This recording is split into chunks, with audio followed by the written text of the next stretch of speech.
bertemu kembali dengan Ibu Maria Jenny Elsiana dalam pelajaran pendidikan agama Katolik dan budi pekerti di kelas 12 IPS. Nah, materi kita kali ini kita membahas tentang perkawinan dalam tradisi gereja Katolik. Nah, di mana dari segi moral Kristiani, perkawinan merupakan sakramen yang mempunyai satu sifat dasar yang tak dapat diganggu-gugat, yaitu setia, di mana kesetiaan merupakan sikap dasar yang harus dihayati oleh pasangan yang telah menerima sakramen perkawinan tersebut.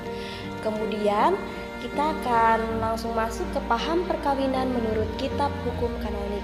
Yang pertama itu menurut perkembangan pemahaman.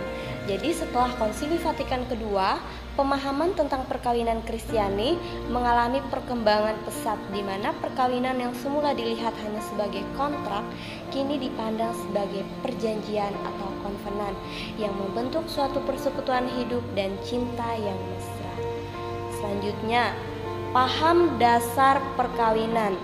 Dengan perjanjian perkawinan, pria dan wanita membentuk antara mereka kebersamaan hidup. Dari sifat kodratinya, perjanjian itu terarah pada kesejahteraan suami istri serta kelahiran dan pendidikan anak.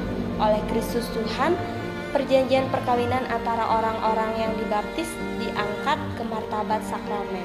Itu dalam Kanon 1055 artikel yang pertama. Selanjutnya yaitu sifat-sifat hakiki perkawinan yang terdapat dalam Kanon 1056.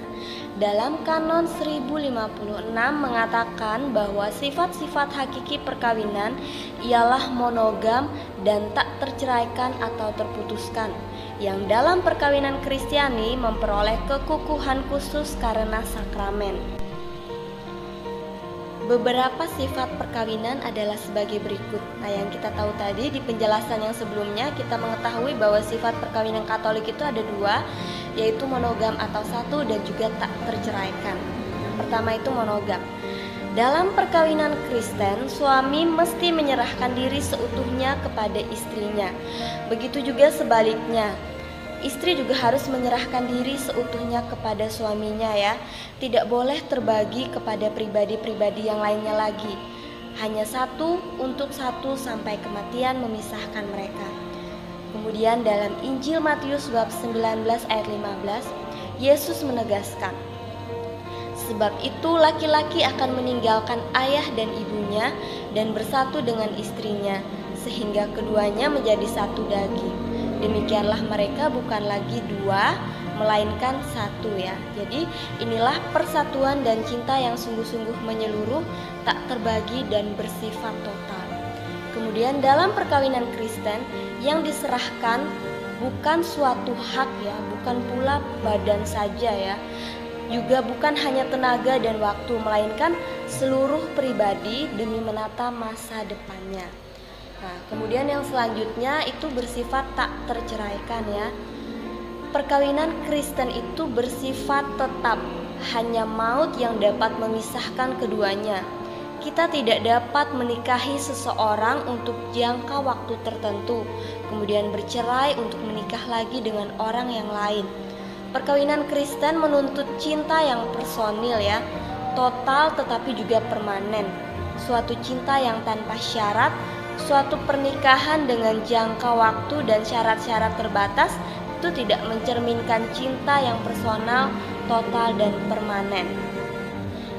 Kristus sendiri dengan setia menyertai dan menolong suami dan istri, maka kita juga sebagai pasangan harus sanggup untuk setia satu terhadap yang lain.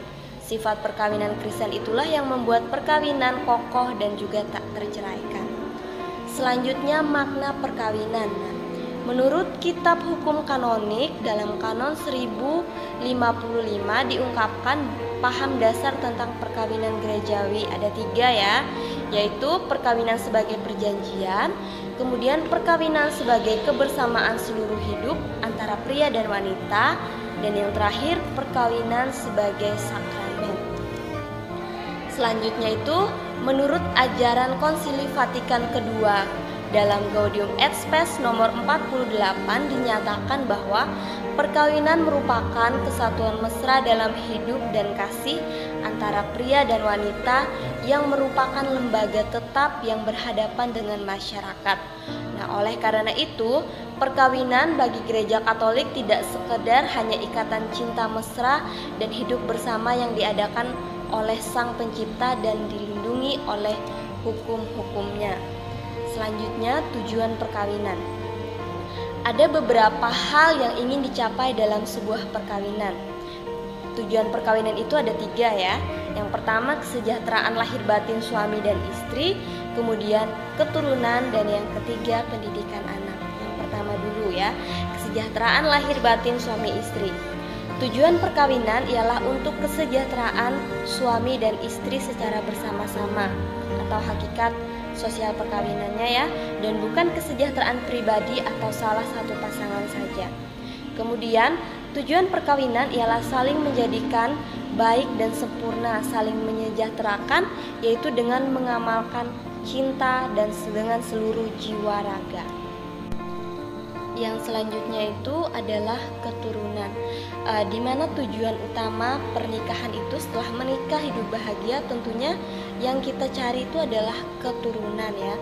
Karena tujuan penerusan keturunan atau kelahiran anak ini menjadi sesuatu yang hakiki dalam perkawinan Katolik, di mana suami istri dipanggil untuk ikut serta dalam karya kelangsungan penciptaan Allah di dunia ini.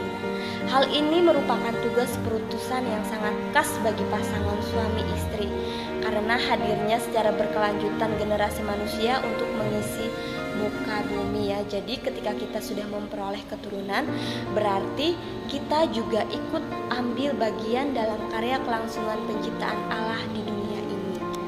Yang selanjutnya itu pendidikan anak ya.